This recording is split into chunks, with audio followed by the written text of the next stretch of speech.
মুফতি মৌলানা মোহাম্মদ কাসিমি হুজুরর বালা একটা সম্পর্ক আসলো। লাখ লাখ মুসলমানের অন্তর টুটিছে আমরা গুলাব রব্বানী হুজুরের মৃত্যুর পরে। মৌলানা মোহাম্মদ কাসিমি হুজুরের মৃত্যুর পর থেকে আপ ডাউন আছে হুজুরের বাড়িত, মসজিদ হুজুরের মসজিদ আপ ডাউন আছে।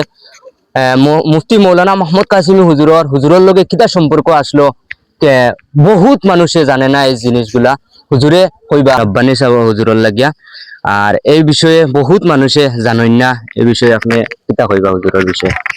আসসালামু আলাইকুম ওয়া রাহমাতুল্লাহি ওয়া বারাকাতুহু। আজকে হযরত রব্বানী রাহমাতুল্লাহি আলাইহি রাহমাতান ওয়াসিআ তার বাড়ির পাশে যে মহল্লা তার নামে নামকরণ যে মসজিদ তামির করা হয়েছে, এই হযরত গুলাম রব্বানী রহমতুল্লাহ আলাইহি মসজিদের মধ্যে তাজিয়তি প্রোগ্রাম হয়েছে। আর এই তাজিয়তি প্রোগ্রামের মধ্যে হুজুরের গুণাবলী, হুজুরের যত সিফাত হল আছে, যত হুসনে তাজকিরা হল করা হয়েছে।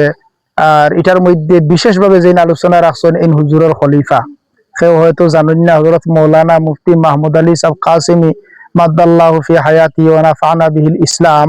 হযরত মৌলানা মাহমুদ সাহেব কাসিমি তাইন শুধু হুজুরের ছাত্র নাই, বলকে হুজুরের ওয়াফাত পর্যন্ত ছাত্র জবানা থেকে লইয়া যতটুক ইস্তেফাদা হাসিল করছেন হযরত রব্বানী রহমতুল্লাহ আলাইহির কাছ থেকে, কেন আমার কিছুটা জানা আরি।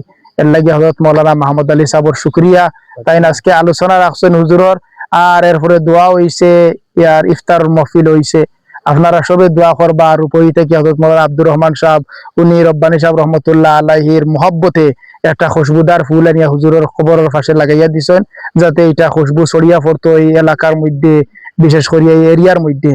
এর লাগিয়া হুজুরের যত মুহিব্বিন, মুজাজিন, মুরিদিন, আশিকিন, ছাত্র, খলিফা ওখল আছেন, আল্লাহ পাকে সারারে সবর আর ধৈর্য ধরার তৌফিক দান করুক। আমিন ইয়া রাব্বাল আলামিন। আসসালামু আলাইকুম।